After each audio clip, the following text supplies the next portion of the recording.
2023년 8월 4일 은총의 숲 새벽 묵상을 시작합니다. 오늘의 말씀은 시편 130편입니다. 하나님을 신뢰하는 삶. 본문의 시인은 하나님을 향해 내가 깊은 곳에서 주를 향해 부르짖었습니다 라고 고백을 한 후 하나님을 향한 부르짖음 가운데 귀를 기울여 주시기를 간구하고 있습니다. 시인이 하나님을 향해 부르짖을 수밖에 없는 것은 그가 깊은 곳에 있었기 때문입니다. 그렇다면 시인이 있는 깊은 곳은 어느 곳일까요? 고난과 환난, 어려움과 시험이 있는 삶의 한복판입니다. 그리고 삶의 한복판에서 하나님을 찾았다는 것은 고난이 있는 평소의 삶에 늘 하나님을 믿으며 하나님을 의지하고 있다는 것입니다.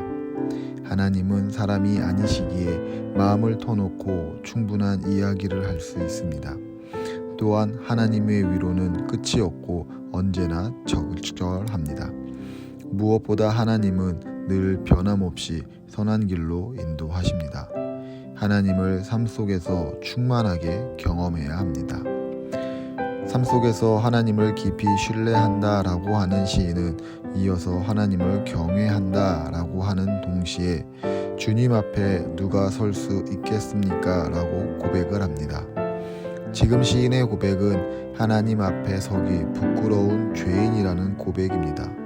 그러나 시인은 자신이 부끄러운 죄인이라는 사실에만 집중하지 않고 하나님께서 죄인을 생각하심 사유하신다 라고 하며 죄인에 대한 하나님의 생각, 선한 의도가 있다는 것을 말합니다.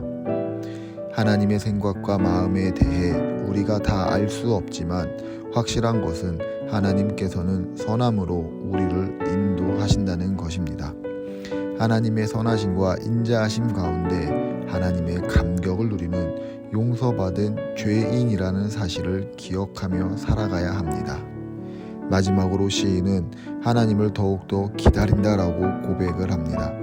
시인이 말하는 나는 주의 말씀을 바라는도다 라는 구절을 원문으로 보게 되면 나는 하나님의 말씀 안에 소망을 두었습니다 입니다.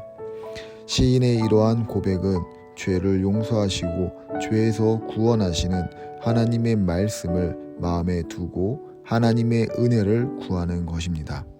결국 시인이 하나님에 대한 깊은 신뢰를 가지며 죄를 용서하시고 구원하시는 은혜를 말할 수 있는 것은 시인의 마음에 하나님의 말씀 가운데 사로잡혀 있기 때문입니다. 시인의 고백과 같이 우리의 삶, 하나님의 말씀을 따르는 삶을 살아야 합니다. 하나님의 말씀을 삶의 기초로 하여 하나님을 바라고 또 바라는 가운데 하나님을 믿는 믿음으로 말씀에 순종하는 삶을 살아야 합니다. 주님 말씀 따라 하나님을 신뢰하는 삶을 사는 거룩한 주의 성도들에게 하나님의 좋은 것들로 가득 채워지는 은혜가 있길 축복합니다.